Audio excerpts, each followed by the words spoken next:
I thought he was hiding something else. You've returned. You haven't gone to the inn, have you? Why? No, nothing. I was just worried about you. Wait, what the hell have you done? Can you tell me more about Brother Jenny TV? He was an elderly man, kind, a little eccentric. He was very devoted to his quest for the urn of sacred ashes and spent many hours buried in his books and his notes. His research was his life. What do you know about the Urn of Sacred Ashes? The legend states that Andraste's ashes were stolen by her followers and hidden away. Brother Genitivi knew more about it, but he was secretive about his discoveries.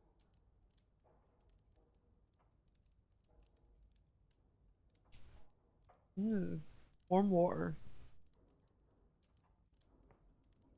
Tell me more about yourself. I am merely an assistant to a poor scholar. I fetched his tea and warmed his slippers by the fire. Occasionally, I would help him organize his notes. I should go. Something not quite right about him. Dragon cults. Dragon cults. Let's see. Characters new. Characters, I have no fucking idea. I have to go with it. Dragon cults. Let us suggest for the moment that a high dragon is simply an animal. Cunning animal to be sure, but in possession of no true self-awareness or sentience. There has not, after all, been a single recorded case of a dragon attempting to communicate or performing any act that could not likewise be attributed to a clever beast. How then does one explain the existence of so-called dragon cults throughout history? One dragon cult might be explainable, especially in light of the reverence of the old gods in the ancient Tevinter Imperium. In the wake of the First Blight, many desperate imperial citizens turned to the worship of real dragons to replace the old gods who had failed them. A dragon, after all, was a god figure they could see. It was there, as real as the archdemon itself, and as evidence makes clear, did offer a degree of protection to its cultists. Other dragon cults could be explained in light of the first. Some cult members might have survived and spread the word. The worship of the old gods was as widespread as the Imperium itself. Certainly such secrets could have made their way into many hands. There have been reports of dragon cults even in places where the Imperium never touched, among folks who had never heard of the old gods or had any reason to. How does one explain them? Members of a dragon cult live in the same lair as the high dragon, nurturing and protecting defenseless young. In exchange, high dragons seem to permit those cultists to kill a small number of those young in order to feast on draconic blood. The blood is said to have a number of strange long-term effects, including bestowing greater strength and endurance, as well as an increased desire to kill. It may breed insanity as well. Nevarran dragon hunters have said these cultists are incredibly powerful opponents. Changes in the cultists are a form of blood magic, surely. But how did the symbiotic relationship between cult and a high dragon form in the first place? How did the cultists know to drink the dragon's blood? How did the high dragon convince them to care for its young, or that they would? Is there more to draconic intelligence than we have heretofore guessed at? No member of a dragon cult has ever been taken alive, and what accounts exist from the days of the Nevarran hunters record only mad rants and impossible tales of godhood. Dragons only recently reappearing and still incredibly rare. We never know the truth, but the question remains.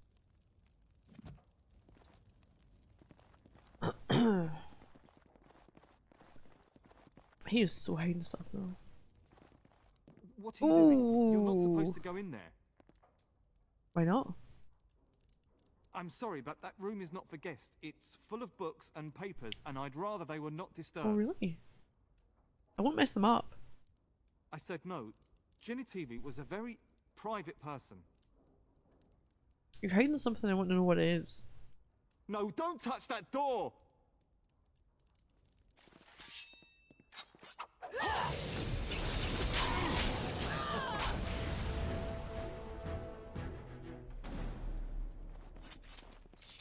Be gone. Did you like freeze him?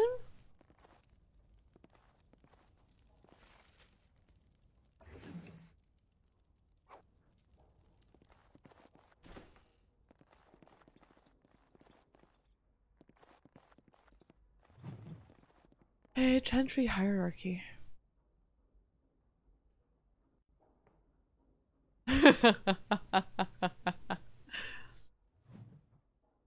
Yes, that they were.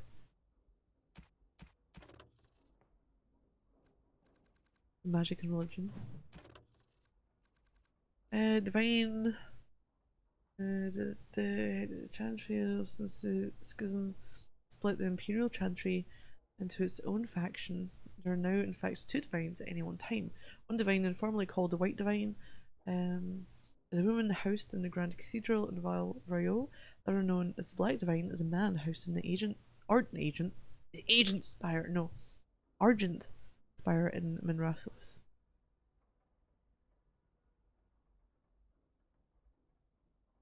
Neither divine recognizes the existence of the other. The informal names are considered sacrilegious. No matter the gender, a divine is addressed as most holy or your perfection.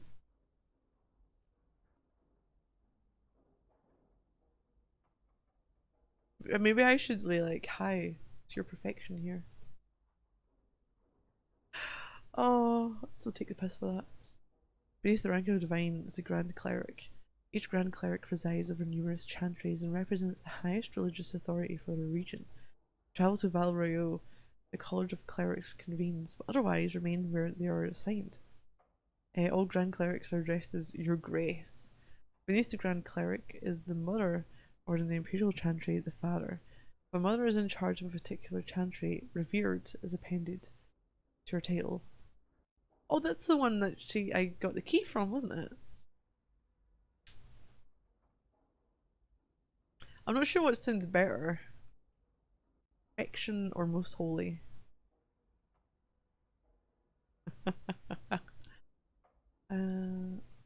Okay, these are the priests responsible for administering the spiritual well-being of their flock. A mother or revered mother is addressed as Your Reverence. Brothers and sisters form the rank and file of the chantry and consists three main groups: affirmed, initiates, and clerics. Affirmed are the lay brethren of the chantry, those regular folk who have turned to the chantry for succour.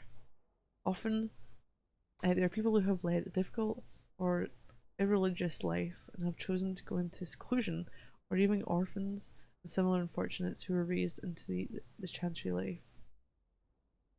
Streamer most holy, hear my shitpost. Yeah. The affirmed take care of the chantry and are in turn afforded a life of quiet contemplation, no questions asked. Only those folk who take vows become initiates. These are men and women in training, whether in academic knowledge or the martial skills of a warrior. All initiates receive an academic education, although only those who seek to become Templars learn how to fight in addition. Clerics are the true academics of the chantry, those men and women who have dedicated themselves to the pursuit of knowledge. They are often found in chantry archives, sages presiding over libraries of books and arcane knowledge. The most senior of these clerics, placed in charge of such archives, are given the title Elder. Although such a rank is still beneath that of Mother, all other brothers and sisters are addressed simply by noting the title before their name, such as Brother Genitivi.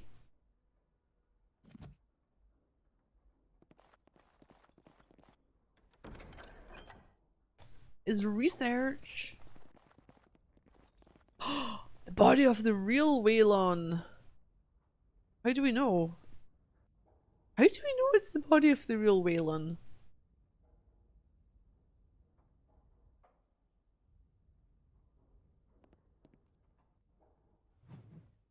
Right, I actually forgot that happened.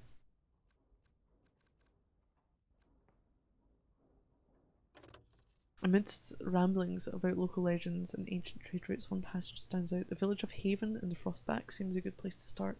It's not on any maps. I know, it looks like a shaggy deer pelt to me.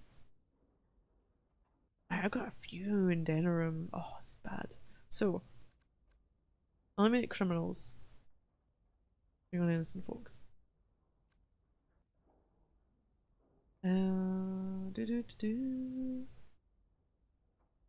Denerim?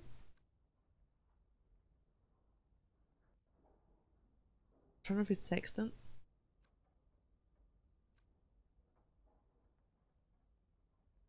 Oh yeah, the brothel. You get rid of mercenaries. You need to duel him. Villager Haven in the mountains to the west might be some clues. Blood warning. Okay, that'll be fine. I think I might have 10 of them.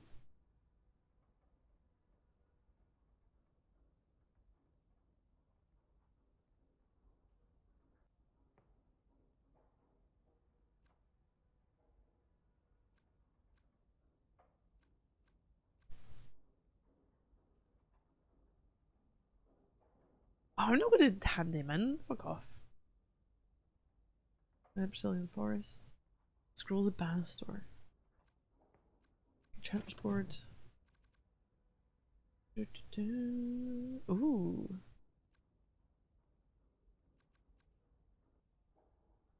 I'm still after some more gall. Corpse gall. Hopefully I can do everything here. The real body. Not the fake one. There's no just pale bones. They decompose really quickly in this game.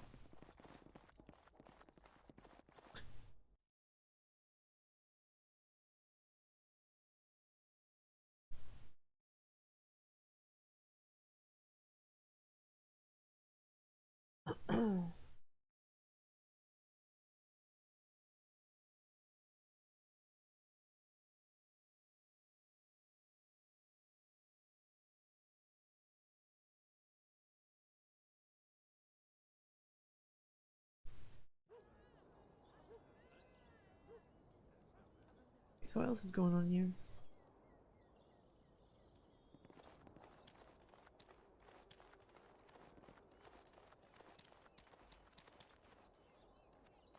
I think he wants to fucking fight, doesn't he?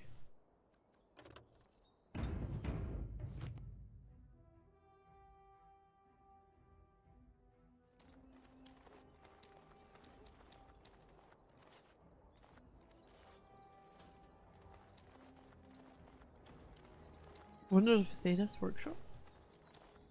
That's why I saved it. Are you ready? I am no savage. I would not take advantage of you. Well, nothing can convince you to stop. Nothing at all, sir. I am honor bound to kill you now. I'm ready, let's fight one-on-one. May the divine look after you, sir. You've held yourself with honor. Begin.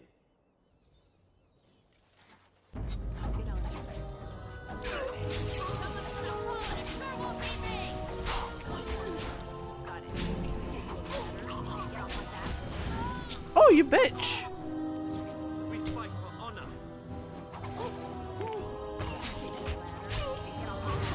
I have brains on my side. Oh, you decapitated! And you kind of exploded. Sir Landry couldn't have asked for a nobler death. And they just walk away like nothing ever happened? Okay then. Okay. I love that. Oh no, the blood's disappeared as well. Oops.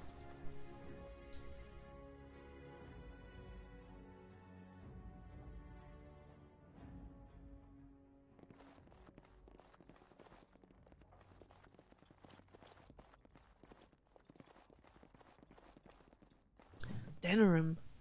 Can you actually tell me about the town I'm in now? Culture and history. When anyone from Eldin speaks of going to the city, they inevitably mean Denerim. There's no other place in the kingdom which rivals it, not in size, population, wealth, or importance. It is the seat of the Theron family, capital for Eldin, largest seaport, and by ancient tradition, the meeting place of Landsmeet. As well, Denerim was the birthplace of Andraste, one of them anyway, as several other sites claim to have been the Prophet's early home, including Jadar and Orlais. Oh, is it Jadar? The Chantry takes no stance on which site's claim is valid. It was well known that Andraste was Ferelden by birth. When visiting the pilgrimage site in Denram, it is inadvisable to mention Jada at all. The city rests on the foot of the Dragon's Peak, a solitary mountain scarred by ancient lava flows. During Andraste's lifetime, it reputedly, fucking hell, it filled the sky with a great column of black ash and sent burning rock raining down as far away as the Free Marches. But it is now considered extinct. Some believe it merely sleeps, and will again darken the sky with ash and fire when the last Ferelden king dies. But this is highly unlikely.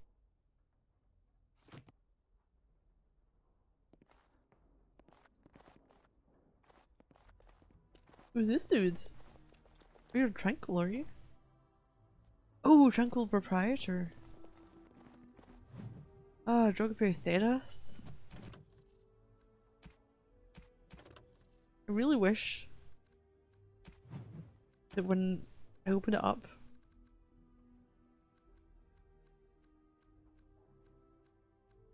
it would take me to the closest entry. Sometimes it does, but other times it doesn't. I don't quite get that.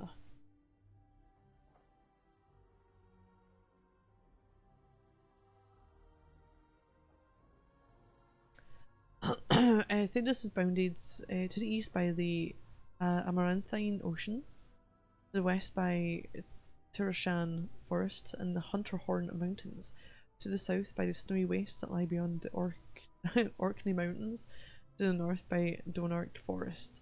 The word Thedas is Tevinter in origin, originally used to refer to lands that bordered the Imperium. As the Imperium lost its stranglehold on conquered nations, more and more lands became Thedas. So finally, people applied the names to the entire continent. The northern part of Thedas is divided amongst the Androfels, Tevinter Imperium, Antiva, and Ravane. The islands held by the Kunari just off the coast. Central Thedas consists of the Free Marches, the Vara and Relay, railed into the south. What lies beyond the snowy wastes is a mystery. Its freezing temperatures and barren land kept even the most intrepid cartographers at bay. Similarly, the western reaches of the Androfels never been fully explored even by the Anders themselves. We do not know if the dry steppes are shadowed by mountains, or if they extend all the way to a nameless sea. There must be other lands, continents, or islands, perhaps across the Amaranthine or north of Parvolin, for the Kunari arrived in Thedas from somewhere. Beyond that deduction, we know nothing.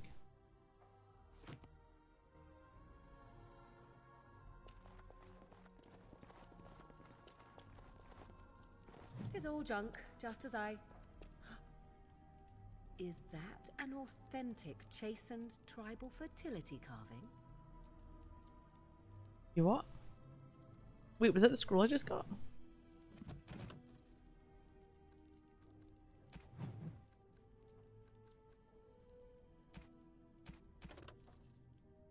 Oh, anyone who travels far enough to the north will eventually encounter the Kunari, white-haired, bronze-skinned giants, a head again taller than a man, frighteningly calm demeanours and sort of sparkling fire behind their eyes. For a long time, people believed that all Kunari were male, but that their men and women were simply indistinguishable. It was not until the Blessed Age that diplomats from Ravane were allowed, however briefly, to visit Parvolin, and there they discovered that Kunari females do exist in abundance, and are quite easily recognised. The Ravani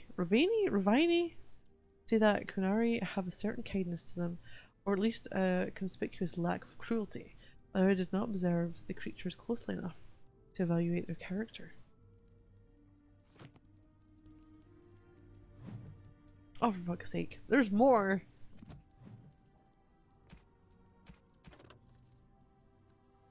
What was it? Chapter 4? It wasn't that. It was a Chantry, wasn't it?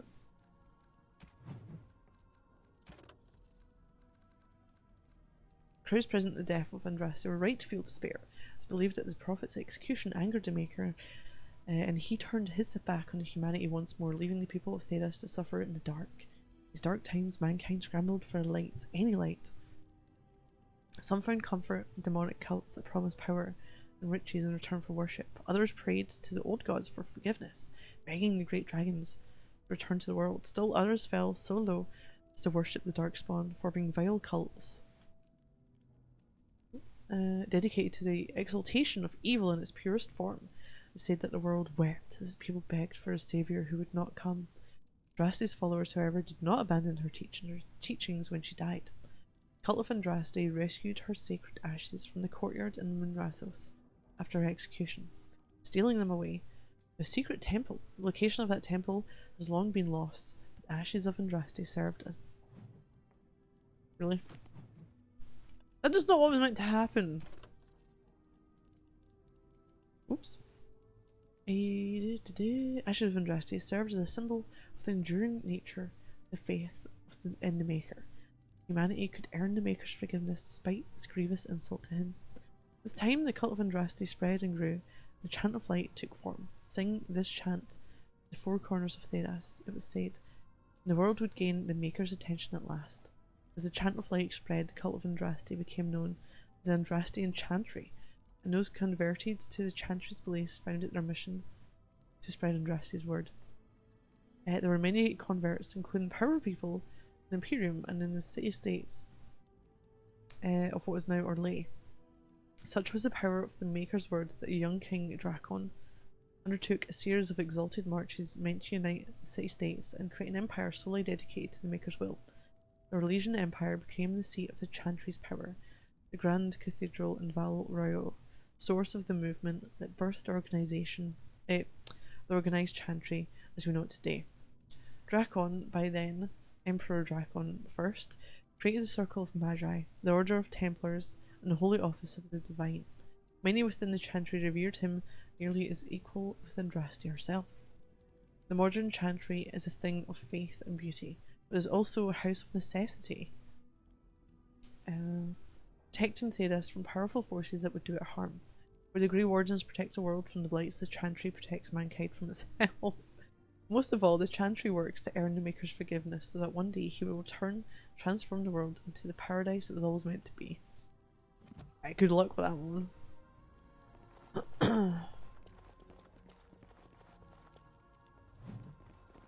The Eornar? What? The Imperium occupied the area that's present-day Ferelden. They had two sites dedicated to magical experimentation at the extreme ends of the Imperial Highway. The southern one was the Fortress Ostagar, which looked out over the Korcari Wilds. The northern one was Eornar, although the exact location is now a secret known only to a handful of Templars. Whatever it was the Tevinter were trying to discover at Eornar, their work was never completed. The fortress was overrun by disciples of Andraste upon hearing news of her death. According to legend, it was a massacre, eerily silent, for the invaders caught the mages while all but one of them were in the Fade. The site was left structurally sound, spiritually damaged. Possibly because of this, the Chantry chose to put it to use as a prison. Accused Maleficarum and apostates are held in the confines of Eornar. Those who have a powerful connection to the Fade, and particularly to demons, will inevitably attract something across the veil, making the guilty somewhat easier to tell from the innocent.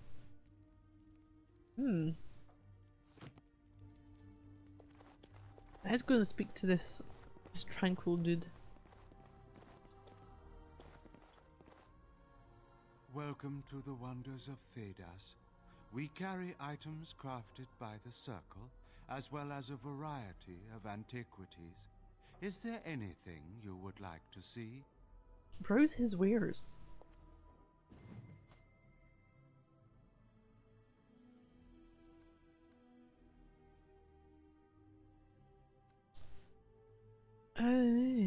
No.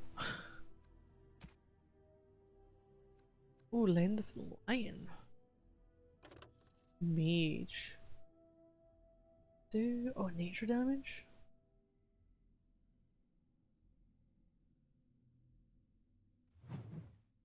Mage robes. Ooh. Pricey though. I know, let me just browse those wares.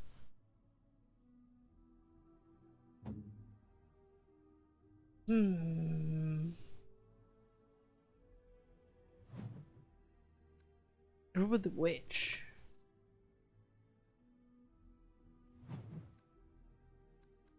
There's dog chain in here? Okay. Still not suggestive. Yeah, it's the witches. Let me see your stock.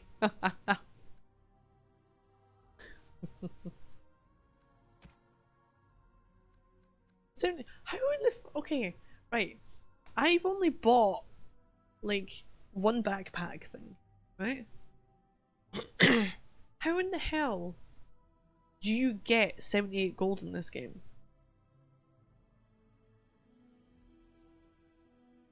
I'm struggle to get money in this game. I always have. Anytime I played it, I don't think I get a lot.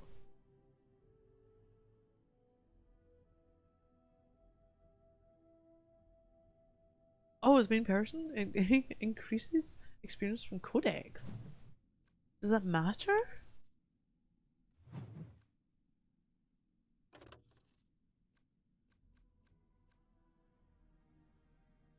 And the rest spend trying a romance trophy. I didn't spend hardly anything on that. Most of them were because it was DLC stuff. It cost me 0. A lot of zeros were done.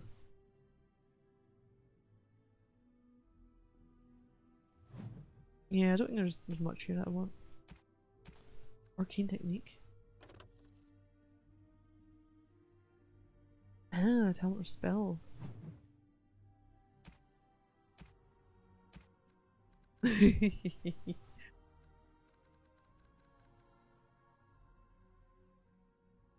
Oh, that was no, there was 2 things.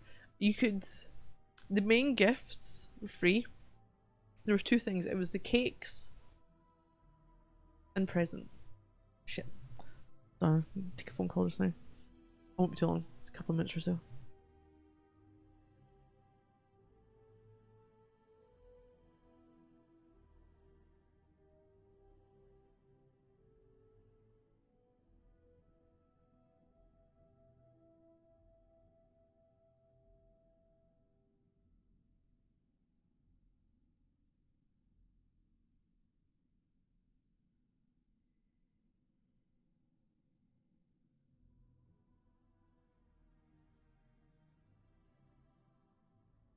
There we go. Yeah, no, there was 2 things that you could buy, and one was presents to give. Like, it just called it a present. It wasn't anything like an actual item. It wasn't like, you know, a stuffed doll or what was the thing? Uncrushable pigeon was one of them. I don't know who got that. It's a generic present gift type thing. Those ones you bought, but they didn't cost that much.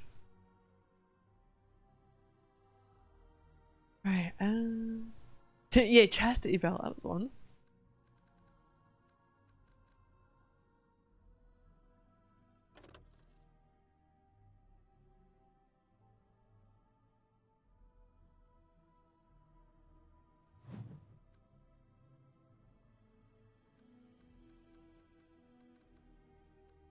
Ooh, what's a gift? You know what, I'm actually buy that one. Spirit healer.